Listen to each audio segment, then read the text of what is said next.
주시면 좋을 것 같습니다. 네, 저는 서강대 철학과 석사를 졸업하고 그리고 논술 강사, 인문 논술 고3 강의만 지금 17년째 하고 있습니다. 그래서 제 전문성이 가장 발휘되고 있는 시점이 아닌가 싶은데요. 지금 중계 학림 논술하고 그리고 대치 미래탐구 논중가치론 이렇게 두 곳에서 강의를 주로 하고 있습니다. 오늘 제가 이제 말씀드리고 싶은 거는 논술로 대학 가기입니다. 당연하게도. 이 시점에서는 이게 무엇보다 중요하다고 생각을 하고요. 지원 전략과 관련된 얘기를 좀 드리려고 합니다. 왜냐하면 원서는 9월 둘째 주에 쓰지만 지금 얘기를 하고 있어야 그걸 염두에 두고 준비를 할 수 있기 때문에 오늘 저는 이제 지원 전략에 대해서 좀 말씀을 드리려고 합니다. 먼저 크게 보고 그다음에 좁혀가려고 합니다. 전체를 보고 그 가운데 우리 아이에게 맞는 부분을 생각하셔야 되기 때문에 입시에 대한 얘기를 좀 해보자면요. 논술을 하러 오셨다는 거는 제가 여기 전제 두 가지로 설명하고 있는 것에 주로 해당이 되실 거예요. 우선 첫 번째 전제는 일반고 내신 3.5 이하. 뭐 논술 필수입니다. 앞서 선생님들도 많이 강조하셨지만 이건 부정할 수 없는 사실이고요. 그다음에 두 번째는 6월 학평에서 수학이 4등급 이하인 경우에 뭐 대다수일 거예요. 문과 학생들은. 그 경우에는 논술가 이제 필수입니다. 제가 여기다가 그 건동홍숙 합격선을 좀 제시를 해드렸는데요. 이거 평가원에서 발표한 자료입니다. 등급으로 국수, 영탐탐 이렇게 순서대로 했을 때 2, 3, 2, 2가 건동홍숙 합격 컷입니다. 그리고 2, 4, 2, 2 여기는 이제 성신여대 인기학과 정도로 생각하시면 되고요. 정시 등급 컷입니다. 그리고 3, 4, 2, 2 여기는 이제 동덕여대 비인기학과 추합 정도까지 생각하는 겁니다. 그래서 사실 3, 4, 2는 조금 불안정하고요. 2, 4, 2 정도는 그래도 정시에서 확보를 해야 인서울 이상의 원하는 학교를 갈 수 있습니다. 근데 이게 6월 학평 지금 가채점 결과 보셨겠지만 녹록치 않아요. 쉽지 않습니다. 그래서 이 두 가지 종류에 해당이 되신다면 논술에 대해서 좀 구체적인 계획을 분명히 갖고 계셔야 됩니다. 저 옆에 보시는 것처럼 교과나 종합하고 논술 정시 이렇게 입시는 크게 네 가지 방향으로 볼 수 있지만 그중에서도 논술이어야 하는 이유 오늘은 이제 그거에 대해서 좀 말씀을 드리려고 합니다. 바로 이게 논술이어야 하는 이유겠죠. 왜냐하면 논술은 이렇게 아이의 조건에 맞춰서 다양한 학교를 얼마든지 맞춤으로 진행할 수 있다는 점이 가장 큰 장점이기 때문입니다. 올해는 당연히 가장 주목하실 고대. 고대 일반, 고대 경영. 고대 경영은 정말 너무 심각하죠. 4업5니까. 그렇다고 하더라도 분명히 해당되시는 분도 계실 텐데 4업5의 고대부터 그리고 최저 없는 가톨릭대 경기 당국 인하까지 이렇게 논술은 지금 시작해도 학생에 맞춰서 다양한 학교를 여전히 지원할 수 있다는 게 가장 큰 장점입니다. 교과하고 종합은 3.5를 넘어서면 사실상 인서울은 어렵다고 보셔야 되고요. 근데 논술은 내신이 3.5가 넘어서든 수학이 4등급이 넘어서든 여기 있는 이 다양한 학교 중에 우리 아이에게 맞는 학교를 조합해서 얼마든지 시도를 해볼 수 있다는 점. 이게 아주 논술이 지금 시점에서도 여전히 유효한 지점이라고 보시면 될 것 같고요. 주로 우리 학생들이 두개합 4, 5를 가장 많이 주목을 해요. 지금 시점에는요. 아직은 최저 없는 학교라든지 아니면 두 개 합 7 정도에 되는 학교들에 학생들이 큰 관심이 없거든요. 하지만 이제 점점점 더 이 학교들도 되게 유용하다는 것을 알게 됩니다. 그러지 않게 되면 매우 다행인 상황이라고 보시면 되고요. 이렇게 좀 구체적으로 생각하시면 좋을 것 같아요. 내신이 아까 말씀드린 대로 3.5를 넘어서면 뭐 불가피합니다. 논술로 상향, 적정, 안정 모두 쓰셔야 돼요. 하지만 내신이 2.5에서 3.5 요 안에 든다라고 하면 조금 구분해서 원서를 쓰셔야 됩니다. 내신 2.5 안으로 들어서면 당연히 교과랑 종합에 집중하시는 게 좋아요. 물론 이제 내신 2.5 안에 든다 하더라도 고대나 연대나 뭐 성대, 한양대를 생각하면 논술을 쓰시겠지만 그게 아니라면 사실 교과나 종합에 집중해도 되죠. 하지만 내신이 2.5가 넘어선다라고 하면 논술은 당연히 생각하셔야 되고 2.5에서 3.5 되는 학생은 목표에 따라 다르게 접근하셔야 됩니다. 2.5에서 3.5인데 인서울이 목표다라고 하면 교과랑 종합에 집중하셔도 되죠. 하지만 이제 서울 중상위권 이상을 생각한다라고 하면 논술로 상향대학을 쓰시고 교과랑 종합으로는 이제 재수 방지용으로 원서를 쓰는 거죠. 그러나 내신이 3.5를 넘어선다라고 하면 당연히도 적정, 안정, 그리고 그 상향 모두 다 논술로 쓰셔야 됩니다. 이렇게 아이가 지금 현재 있는 위치를 고려해 가지고 다양한 방식으로 원서를 쓰는 게 굉장히 중요하고요. 그리고 그 중에서도 영역별 등급에 따라서 쓰는 게 또 달라집니다. 제가 여기 써놓은 것처럼 내신이 3.5를 넘어가고 그리고 정시로 제가 아까 인서울 컷 라인을 말씀을 드렸는데 그 정도가 좀 어렵다 하더라도 수학이 그래도 4등급 초반 정도까지 된다라고 생각하는 학생들은 약수령을 좀 생각해 보셔야 되는 거고요. 그리고 내신이 2.5에서 3.5 사이에 해당되는 학생인데 수학이 4등급 초반이나 아니면은 이건 모의고사 말씀입니다. 4등급 초반이나 아니면은 3등급대라고 생각이 되신다면 연대나 한양대 상경, 그다음에 중대 상경, 이대 상경, 건대 상경, 그리고 경희 사회, 숭실 상경 여기까지도 좀 생각을 해보셔야 됩니다. 이 중에서 이대나 숭실대 상경은 그렇게 어렵진 않습니다. 해볼 만해요. 그리고 상경으로만 생각하시면 한양대 상경이 가장 어렵습니다. 연대 상경보다도 훨씬 더 어렵습니다. 연대에는 수리 개념만으로 변별을 내는 학교가 아니기 때문에 오히려 수학에 좀 자신이 있다라고 하면 한양대 상경 쪽으로 생각하시거나 아니면 한양대 인터칼리지로 생각하시면 됩니다. 한양대 인터칼리지가 세계 합7이고 인문이라고 되어 있기는 하나 수리 논술이 들어가고 있거든요. 그래서 수학에 자신 있는 문과 학생이다라고 하면 한양대 인터칼리지 무전공이니까 전공 선택도 굉장히 폭넓게 할 수 있어서 굉장히 좋은 전형입니다. 그쪽으로 생각을 하시거나 아니면은 연대 상경 쪽으로 생각하시면 되고 그렇지 않다라고 하면 당연히도 인문 논술 쪽으로 생각하시면 됩니다. 이래서 내신 등급과 모의고사 중에 학생이 특화된 부분, 수학이 특화되어 있는지 아니면 영어가 특화되어 있는지에 따라서 지원할 수 있는 논술 대학이 굉장히 달라집니다. 그래서 상담이 중요하고 그래서 모집 요강을 잘 확인하시는 게 중요합니다. 영어에 특화된 학생 같은 경우에는 여기 써 있는 것처럼 연대 전 계열이나 이대 인문 그리고 외대 인문으로 쓰시면 됩니다.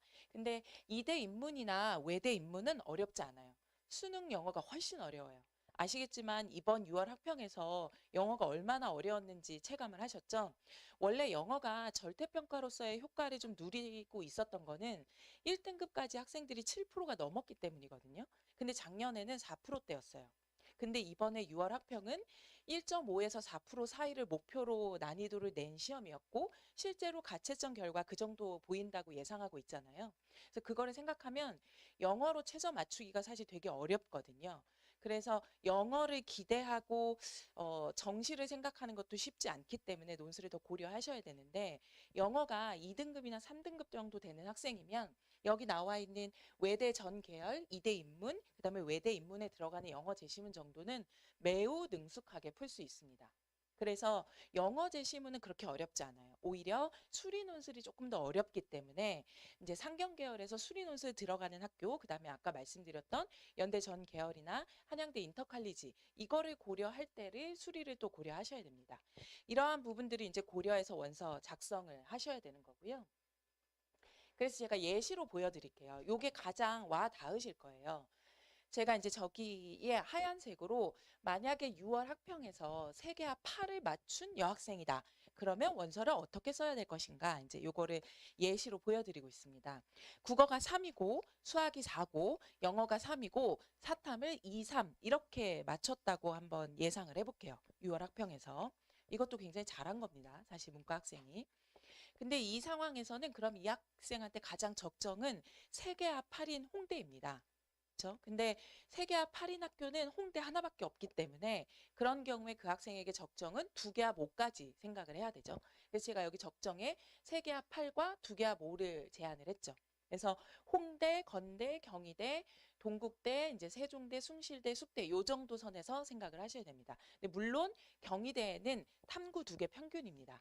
그래서 지금은 딱 맞춘 건 아니지만 맞출 가능성을 좀 그래도 염두에 두고 적정으로 제안을 한 거죠.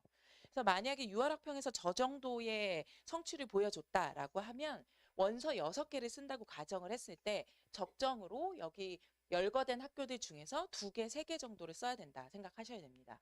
자기 등급에 맞는 학교로 6개 다 쓰는 건 저는 매우 말리는 편이에요. 왜냐하면 아까 말씀드린 것처럼 영어 등급이 더 높게 나올 수도 있고 그 난이도가 더 높게 나올 수도 있고 그리고 수능 당일 컨디션을 반드시 생각하셔야 됩니다. 그래서 최저를 지금 6월 맞췄다고 반드시 수능에 맞추는 게 아니기 때문에 안정도 분명히 넣으셔야 됩니다. 그래서 저는 원서 상담을 할 때 6개 중에서 적정을 한 3개 정도, 그다음에 안정을 한 2개 정도, 상향을 한 하나 정도 이렇게 좀 제안을 하는 편입니다. 근데 논술에서 적정이라고 해도 제가 여기 안내해 놓은 것처럼 기본적으로 상향입니다. 왜냐하면 정시로는 3, 4, 3, 2, 3이면 동덕여대 비인기학과 추합 기다려야 됩니다. 그래서 동덕여대 중어중문학과 추합 2차, 3차 기다려야 되거든요. 그러니까 그거 생각을 하면 적정이라고 하는 학교도 사실상 상향이기 때문에 논술로 적정 중심으로 쓰는 걸 저는 좀 권하는 편입니다. 그래도 당일 컨디션을 무시할 수 없기 때문에 이제 안정 2개에 해당되는 여학생인 경우에 지금 예시이니까 성신여대, 서울여대, 덕성여대 중에서 원서를 넣어놓고 그 다음에 수능을 잘 보면 여기는 쓰지 않으면 되는 거죠. 그렇게 접근을 하시면 돼요. 그 다음에 이제 상향으로는 이제 외대가 2개 합 4니까 지금 2개 합 4를 못 맞췄잖아요. 그러니까 외대도 상향입니다. 엄밀히 말하면. 그리고 이제 서강대 3개 합 7도 이제 상향이죠. 물론 한양대 인터칼리지는 3 합 7이지만 한양대 그냥 인문은 최저가 없기 때문에 한양대 인문이라든지 아니면은 이제 연대까지 고려를 해야 됩니다. 제가 근데 왜 한양대 인문으로 특정을 하냐면 저 학생이 지금 수학 4라고 제가 예시를 들었기 때문에 수학 4인 경우에는 한양대 상경이나 인터칼리지 쓸 정도의 수학 실력이라고 보기는 어렵습니다. 아까 말씀드린 대로 한양대 상경이나 인터칼리지 수학은 어렵기 때문인데요. 근데 오히려 연대 수리는 그렇게 어렵지 않기 때문에 이 학생의 경우에 한양대 인문이나 연대까지 상향으로 생각할 수도 있는 거죠. 이렇게 조건을 고려해가지고 원서를 쓰는 게 너무너무 중요합니다. 이거를 좀 잘 생각하셨으면 좋겠고요. 요것도 좀 이 시점에서 말씀을 드리고 싶어요. 대입의 실패의 흔한 이유는 저는 크게 4가지로 생각을 합니다. 우선 첫 번째는 당연히도 모집 요강을 전혀 보지 않아요. 아니 대학에서 공식적으로 오피셜하게 발표하고 있는 자료가 분명히 있음에도 불구하고 아직도 친구들끼리 얘기를 하거나 아니면 블로그 검색을 의존하시는 분들이 계십니다. 그럴 필요가 전혀 없죠. 오피셜한 공식 모집 요강을 반드시 확인하셔야 되고요. 그리고 그거를 토대로 상담하는 이런 전문 강사들 얘기를 집중을 하셔야 됩니다. 그다음에 2번째는 제가 아까 말씀드린 대로 안정, 적정, 상향으로 위험을 분산하지 않은 지역 굉장히 위험합니다. 말씀드린 것처럼 수능 당일날 어떻게 나올지는 전혀 예상할 수 없어요. 작년에 학생들이 수학이 어렵다는 건 다 고려해서 원서를 썼지만 영어로 최저를 맞출 거라고 생각하고 원서를 썼거든요. 하지만 영어가 불수능이었잖아요. 그래서 작년 재학생들 중에서 재수한 학생들이 굉장히 많거든요. 반드시 그런 경우를 생각하셔야 되기 때문에 안정도 넣어서 원서 작성을 하셔야 됩니다. 그 다음에 이제 3번째는 원서 접수에만 엄청 집중하고 정작 공부하지 않는 학생들 굉장히 많아요. 생각보다 많습니다. 그리고 수업을 듣는 것만으로도 위안을 삼는 학생들 여전히 많아요. 절대 합격할 수 없어요. 듣는 것만으로는. 그래서 제가 늘 말씀드리는 게 사탐 같은 경우나 이런 경우는 사실 인강이 효과가 있을 수 있어요. 왔다 갔다 시간 절약도 되고. 하지만 논술에서 일타 강사를 들어보신 적 있으세요? 전혀 없어요. 왜냐하면 논술은 글로 배우고 강의로만 들어서 될 수 있는 게 아니에요. 자기가 직접 써야 되기 때문에 저는 논술을 항상 자전거 타기에 비유하거든요. 실제 본인이 균형을 잡아보는 경험이 쌓여야 합니다. 그래서 강의만 들어선 절대 되지 않아요. 무조건 자기가 직접 써야 되고 첨삭을 받아야 되고 그리고 고쳐 써본 경험이 있어야 됩니다. 그래서 논술은 원서 접수만 집중하고 강의만 들어선 절대 합격할 수 없고요. 무조건 쓰는 시간이 너무너무 중요합니다. 그래서 저희가 다 논술 수업을 4시간으로 하는 이유가 거기에 있습니다. 와서 쓰고 첨삭하는 시간이 분명히 있어야 돼요. 만약에 그렇게 구성하지 않으면 학생들이 일주일에 한 번씩 혼자 100분에서 120분 되는 논술 풀세트를 써볼까요? 집에서? 일주일에 한 번씩? 절대 그렇지 않아요. 그래서 집에서 운동하지 않기 때문에 그 짐에 가는 것처럼 논술 분명히 여기 와서 쓰는 경우는 굉장히 중요합니다. 그래서 논술 교사의 가이드가 있는 상태에서 써보는 거 이거 굉장히 중요하고요. 그래서 요 세 번째, 첫 번째, 두 번째 같은 경우에는 간과하지 않는 경우도 많이 있지만 이 세 번째 굉장히 중요합니다. 그리고 이제 네 번째, 강의만 듣고 복습과 정리를 하지 않는 거. 논술은 글 쓰는 건데 어떤 복습이 있나요? 고쳐 써보기 매우 매우 중요합니다. 수능이 오답 정리가 중요한 것처럼 논술도 고쳐 써보기 굉장히 중요합니다. 그 유홍준 교수님이라고 성균관대 논술 그 출제위원을 10년간 하셨었는데요. 문화재청장도 하셨죠. 그때마다 논술 가이드에서 맨날 발표하셨던 게 자기가 쓴 글을 7번까지 고쳐 써보라고 하셨거든요. 근데 우리 아이들한테 그렇게까지 요구할 수는 없어요. 하지만 적어도 다시 쓰기 한 번, 그다음에 제가 제공하는 예시 답안 베껴 써보기 한 번 정도 하면 한 문제를 적어도 3번 푸는 거거든요. 수업 시간에 한 번 풀고 첨삭받고 다시 쓰기 하고 제가 제공하는 예시 답안 필사해보고 이렇게 한 문제를 3번 이상 써서 자기 문장이 좋아지는 경험을 해봐야 됩니다. 그 경험을 하지 않으면 절대 실전에서 자신 있게 자기 답안을 쓰기가 어렵습니다. 그래서 이 4가지 사항들을 무조건 고려하셔가지고 남은 시간을 조리 있게 그리고 논리적으로 접근하는 방법에 대해서 고민을 해보셔야 돼요. 그리고 또 그렇게 했기 때문에 이렇게 합격하는 거거든요. 근데 제가 그 나눠드린 자료 중에 보여드렸던 요 학생들입니다. 물론 당연히 훨씬 더 많은 학생들이 있죠. 합격 학생들.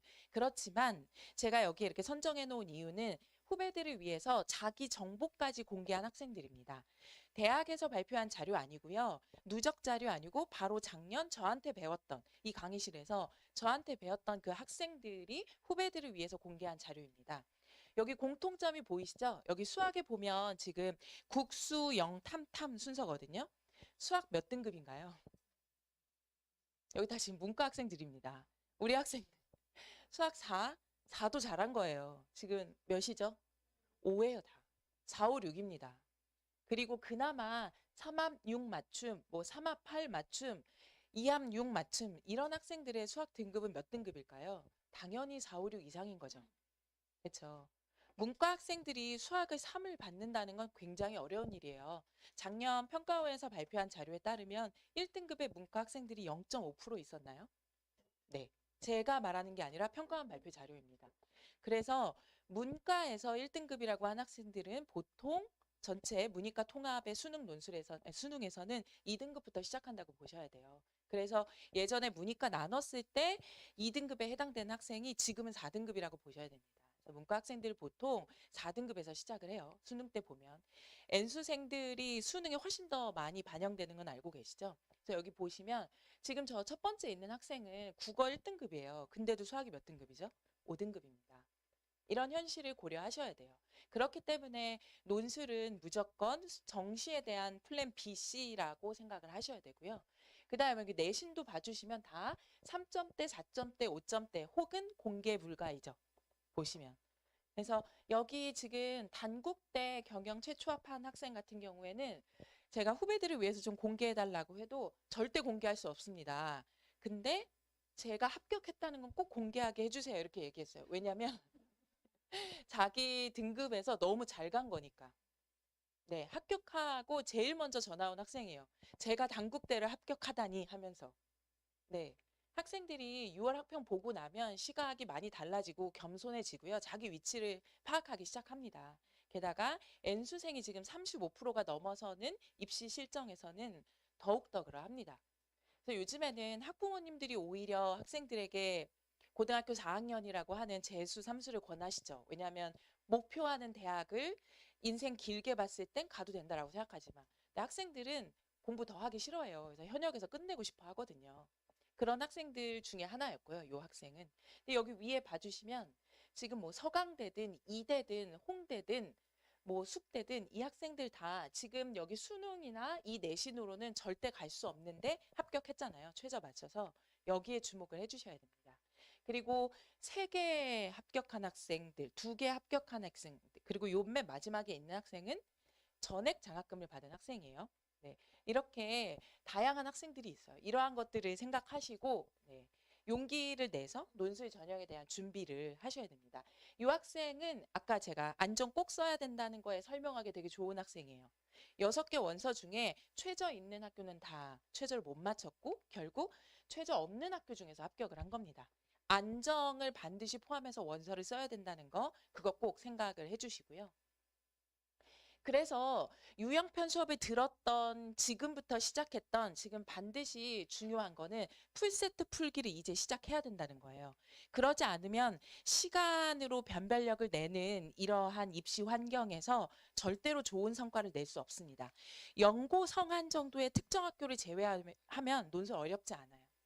그래서 결국 시간 제한으로 변별을 내는 거기 때문에 지금부터는 유형편 수업이 들었든 지금 시작하든 무조건 풀세트 풀기를 시작을 하셔야 됩니다.